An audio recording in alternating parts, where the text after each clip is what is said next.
롯데로 트레이드 되게 됐다라는 뉴스 그 소식을 TV 뉴스 보고 처음 들으셨다고 들었어요. 죄송하게도 사장 신분을 부셔버렸어. 이게 문제네. 몰라 기억이 안 좋은 거는. 근데 와서 이 팀이 그때 좀 잘했던 건 의외 아니셨나요? 제2의 고향팀이 나는 태평양이야. 잘못된 응원이 좀 있다는 얘기를 좀 몇 해 전부터 좀 가끔 들었는데 야구만 다 잘한다고 해서 좋은 선수가 되는 건 아니거든요. 교육을 시켰건 안 시켰건 간에 상식 아니에요? 우리의 잘못이 더 크다는 거죠. 심판도 잘못된 거야.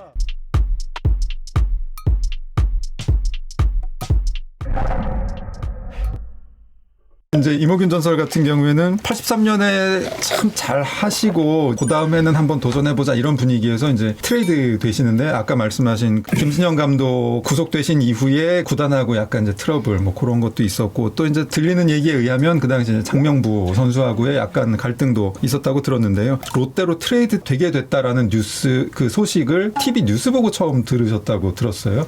그 당시에 비시즌이기 때문에 후배들하고 당구를 치고 있었는데 라디오 뉴스에 나오는 거 가지고 후배가 전하더라고.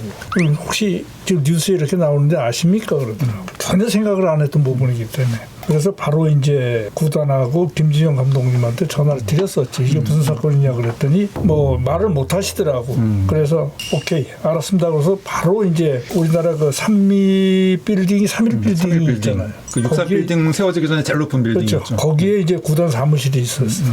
근데 이제 김진영 감독도 아니까는 기다리라고 그러시더라고. 가면 분명히 사고 치니까는 같이 갔어요. 가자마자 이제 사장실을 갔어. 그때 사장실 문이 닫혀 있더라고. 좋은 말이 안 나오지 이제. 그때만 해도 이 트레이드라는 개념을 모를 때고 처음이었으니까. 그냥 쫓겨난다 이런 느낌. 죄송하게도 사장실 문을 부셔버렸어.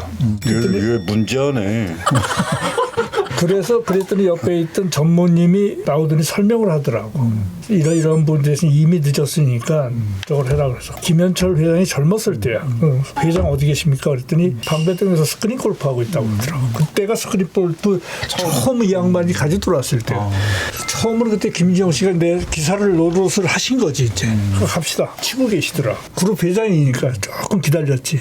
그랬더니 이제 김 회장이 그 말씀하시더라고. 저도 뉴스 듣고 알았습니다. 뉴스 들었는지 안 들었는지 모르지만 골프나 같이 합시다. 그래서 그 소리에 더 열이 받는 거야. 골프는 당신이나 하고.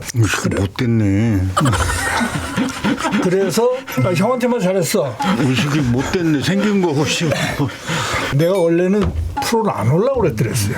그때 77년도 우승한 거 가지고 훈장 받은 게 있기 때문에 한국전력은 그런 거 있으면 직급이 올라가요. 공기업이다 보니까. 그래서 4직급 계장이 있고 5직급 계장인데 한전의 5직급 계장이 은행 지점장하고 똑같았어.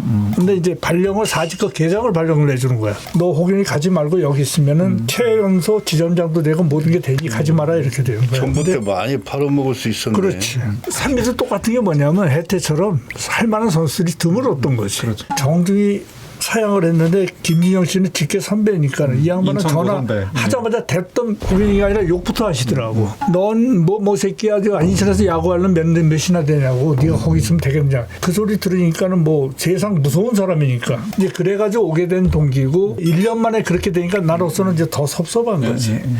당신들 나 데리고 올 때는 뭐 천년만년 같이 할 것 같이 하더니 1년 만에 트레이드 시켜. 그래서 이제 롯데로 트레이드가 이제 그렇게 성사가 된 거죠. 거기서 이제 두고 보시라. 난 그 얘기는 누가 인천 야구하고 삼미를 더 사랑하냐는 걸 갖다 당신들이 좀 알았으면 좋겠다고 그러고 그 말까지만 하고 나온 거지. 그리고 이제 롯데로 트레이드 되셔서 롯데 유니폼 입고 삼미 만날 때마다 한 번도 안 졌지. 예. 너 태평양에 안 있었어? 그건 나중에 끝날 때지야. 롯데 있다가 온 거지. 다시 왔. 아, 청보로 왔잖아. 그 청보에 왔을 때 여기 계신 혜태한테 내가 73구 최연소 그렇죠. 최소 두고 한 게 그때 김시왕조 때. 내가 그해 끝나고 태평양에 그렇죠. 태평양 가서 이제 두 분이 그때 만나시고. 본래 씨가 나가가지고 2루 도루하고 뭐하고 했는데 2루에서 이제 견제사 돼가지고 27, 20가 이제 무잘루 경기가 그거거든요. 몰라 기억이 안 좋은 거는. 뭐라 김일건 전설께서 그보다 더 7년 전에 세계선수권 대회에서 마지막 타석에 날린 타구가 오이수한테 어떻게 잡혔는지 기억나시지만 87년에 도루하다가 그거는 잡힌 거는 기억이 안 나시죠. 기억이 안 나네. 사람 기억이 되는 게 왜냐면은 87년도면 성적이 아주 개판일 때거든. 또 그래도 경기가 많잖아. 지나간 얘기 같지만은 이 친구 말을 받아서 이제 얘기를 제2의 고향 팀이 나는 태평양이야. 그렇죠. 굉장히 해피하게 내가 마무리도 하고 좋은 성적도 내고 해태에서는 83년도에 우승 처음 했을 때 기분 좋았던 거와 그 나머지 인생 야구는 태평양 3년 시절이야. 내가 그 서름을 받고 김인식 코치가 수석 코치일 때라 나를 불렀어. 여기 한일 정형외과 앞에서 감독이 너 코치라고 그런다. 그럼 나 트레이드 시켜달라고 해서요. 그렇게 해서 내가 트레이드를 돼서 이광은이가 김동혁 감독한테 찍혀 있을 때더라고. 맞트레이드가 이제 성사가 된 거야. 연배도 똑같고 하니까 바꾸려고 했는데 우리 구단에서 턴을 해버린 거야. 태평양으로. 그때 이제 기자들이 쫙 한 6, 7명 왔으니까 그때만 해도 또 이슈거리가 되니까 그때 막판에 만난 거야. 우리 또래 또 롯데에서 트레이드 되온 홍문종이 포수 김동기, 이선웅이, 이광근이 야수들이 좀 그런 대로 괜찮았다고 투수들도 또 박정현이 사이드 어린애가 나타나고 그다음에 정명원이하고 정명원이 또 이제 양상문이 왼손잡이 조금 괜찮은 애 있었고 정명원이는 잘린 거 내가 또 얘기해가지고 다시 복귀했는데 걔가 또 이제 행운아가 됐고 할 얘기가 거기가 스토리가 많아. 나는 태평양 시절에.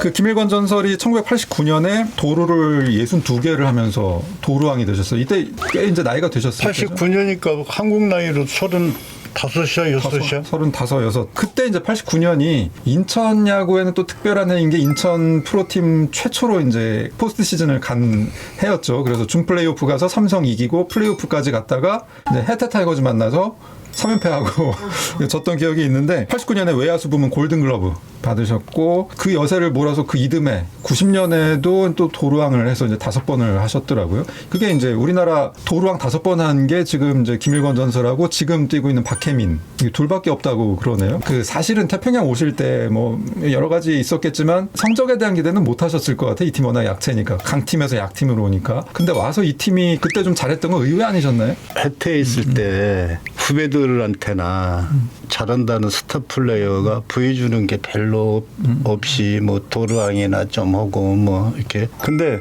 내 나름대로 계획을 세웠지. 나우방매에 갖고 내 체격에 80게임 막 농타임으로 깨무는데 내가 홈런왕 어떻게 올 거야. 나 하는 동안에는 독보적인 존재가 돼야 되겠다는 내 머리를 쓴 거죠. 일을 악물고 내가 했어. 노력이라는 거는 처음 해봤어. 그 전까지는 타고난 소질로 그냥 한 거야.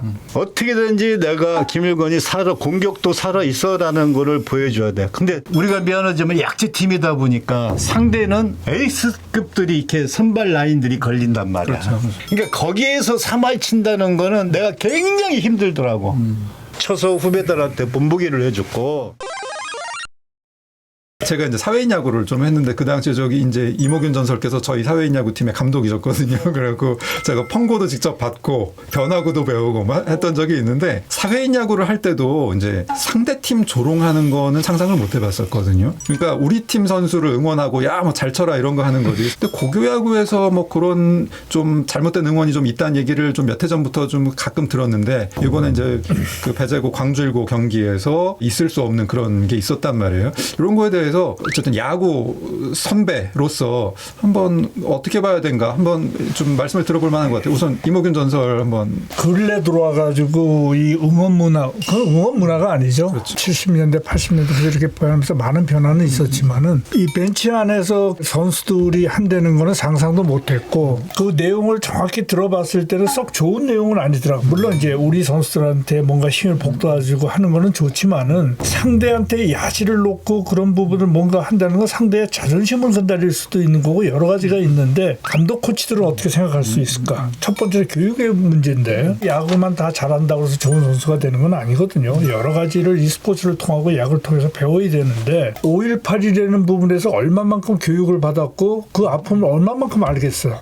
이런 부분은 그 친구들이 100번 잘못했고 그걸 짚어야지만은 되겠죠. 교육 받아야 되고 다행히 이제 그런 부분에서 이제 광주 제일고등학교 교장 선생님이 상당히 좋은 말씀도 해주시고 이번에 상당히 좋은 예가 될 것 같아요. 감독 코치들이다 심판들이다는 무엇을 했는가 하는 거는 우리의 잘못이 더 크다는 거죠. 관중석에서 응원한 게 아니라 이제 선수들이 더그아웃에서 상대 선수에 대해서 한 거잖아요. 그럼 경기 당사자들이 벌어진 일이기 때문에 그런 점 짚어야 되지 않나 싶습니다. 김일관 전설은 어떻게 보셨습니까? 교육을 시켰건 안 시켰건 간에 그건 기본적인 상식 아니에요? 모르고 했던 인식으로 했던 간에 우리는 6.25를 겪어봤냐고 안 겪어봤잖아. 모를 수가 없는 일이죠. 야구든 농구든 축구든 야지를 왜 하냐고. 서로 팬덤에서 기분 나쁜 걸 할 수가 있지만 같은 선수잖아요. 감독이 그거 벌써 들어오면 몰라 하지 말라고 제지를 했어야지. 심판도 잘못된 거야. 1차적인 책임은 지도자의 책임이야. 그렇죠. 해서는 안 될 말을 갖다가 제일 가까이 들었던 부분에서 제재를 해줬어야 되고 2차적인 부분은 심판이 왜 있는 건데 바로 중지를 시키든 뭐를 해도 중재를 해가지고 하지 말라고 그랬어야 되는데 몇 년 전에 이런 그 더워서 하는 걸 보고 감독 코치들한테 물어본 적이 있어요. 도대체 이런 그 어떤 학생들끼리 서가지고 이렇게 하는데 그것을 억제시킬 수 있는 방법이 없을까 그랬더니 터치를 못한다고 그러더라고요. 그만큼 이제 많이 바뀐 거죠.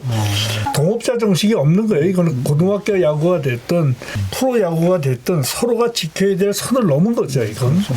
야구를 평생 해오셨고 또 봐오시고 야구를 워낙 이제 사랑하시는 두 전설분이다 보니까 특히 이 주제에 이제 열변을 토하셨는데 5.18 광주 민주화운동에 대한 인식은 또 그 한 문제로 두고 야구장에서 이 선수들이 지켜야 할 가장 기본적인 것, 상대를 존중한다, 상대를 자극하거나 비하하지 않는다는 거, 그것이 좀 지켜지는 야구로 돌아갈 수 있도록 좀 힘을 모으는 게 필요하지 않을까 그런 생각이 들고요. 그 전부터 뉴스 나오고 보고 오니까 야구 대선배로서 좀 너무 안타까운 거야. 걔네들 6개월 정지면은 인생 끝나는 거예요. 이게 프로 10개 구단에서 얘네들 드래프트에 못 뽑아. 그런 그 전력이 있기 때문에 그러면 이 젊은 친구들의 모든 여태껏 해왔던 야구 인생이 끝날 수도 있고 뭐 잘못했으니까 잘못은 그거는 받아야 되겠지만은 그 잘못을 과연 학생들한테만 짊어져 줘야 되냐 하는 거는 또 다른 문제라는 거지. 제일 중요한 건 지도자들 교육 문제. 아니 한 번만 했을 때 감독 하지 말라 했으면 이거 탈 안 나. 이렇게까지야. 또 무엇보다도 이런 일이 되풀이되지 않을 수 있는 그 문제의 핵심을 찾아서 고치는 게 이제 가장 중요하지 않을까 싶은데요.